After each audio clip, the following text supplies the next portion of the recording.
that it cost a fortune to keep them covered when they were young. And then as they finished their schooling, we knew that they were headed into the healthcare buzzsaw, that they would be uninsurable in the state of Georgia for their serious illnesses, which are type 1 diabetes and epilepsy. So realizing that my kids were going to be hamstrung by this problem for the rest of their life, I decided that I wanted to become a healthcare advocate, to get out of my little comfort zone in Atlanta, Georgia, and take on the cause of quality, affordable healthcare for everyone. Because I knew two things. I knew that my family was not alone, that there were millions of other Americans with pre-existing conditions that can't buy coverage. And I also knew that I could not sit by and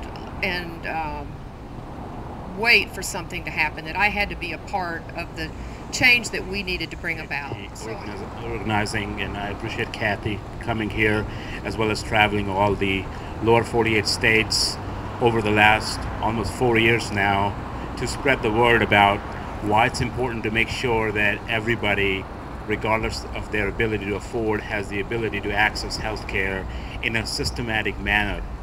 We understand that when we get sick and have to go to the ER and have no comprehensive care beforehand, it's more expensive, outcomes are bad, and overall it's not the smartest way to handle health care. In that regards, we have up to probably about 200,000 people in the state of West Virginia that perhaps don't have insurance. The question is, are we going to get them the comprehensive type of care that they need? And now that could be done. One of the options is obviously through Medicaid expansion, and currently we have the ability to do that, where the federal government will be able to provide that assistance, and I think that's something that we have to look at, and we need to decide on that, because regardless of our ability or the willingness to do it, those people are still going to need care and they're going to need support. So, and we should be wanting to do it in the most cost-efficient, health-safe manner. Thank you. Thank you, Dr. Gupta. This year alone, 28,000 have saved $23.7 million. So these are significant savings for seniors, be able to make their prescription drugs more affordable, so they don't end up taking their high blood pressure medicine every other day, or cutting their cholesterol medication in half, so they can stretch that till they get out of the donut hole.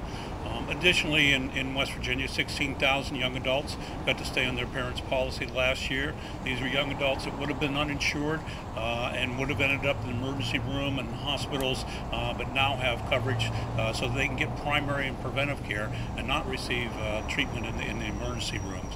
According to the American Medical Association news, West Virginia is likely to benefit from the Affordable Care Act more than any other state in the country.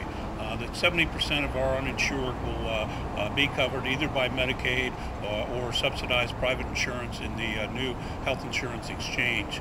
And being uninsured is more than an inconvenience. It can be deadly.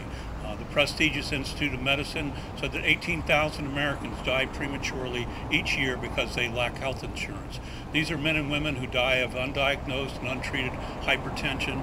These are women who die of cervical cancer for a lack of a pap smear. These are purely preventable deaths, and one that I think this country owes a moral obligation to extend health insurance to the uninsured. So I think the Affordable Care Act is good for America. It certainly has been beneficial to West Virginians, and we look forward to its full implementation in 2014. That Perry just told us that approximately 18,000 Americans die every year simply because they don't have health insurance. That equates to a little over 200 West Virginians. That's almost 4 every week die simply because they don't have health insurance. He also said that over 70% of our uninsured in this state are expected or projected to get health insurance with the Affordable Care Act. So if that happens, we would ultimately save close to 150 lives every year just because of the passage of this act. And if we lose it, then those saves would no longer exist. So it's a moral issue, it's an economic issue, and it's one that to a certain extent is in the hands of the voters. So I hope you all will think carefully when the time comes. We can do better in our country. We can cover our people and bring good health to everyone. You know, we do a sorry job of that right now in our country. We spend double the money of any other developed nation, and yet our outcomes are really horrible. So I started in 2008, and since then I've covered all the lower 48 states, and I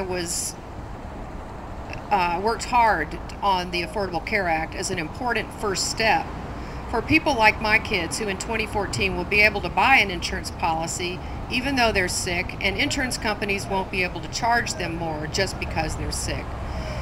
But what the Affordable Care Act also does, which is critical to West Virginians and Georgians and people in every state, is it increases spending in Medicaid to cover the working poor, and it also provides subsidies for middle-class working Americans.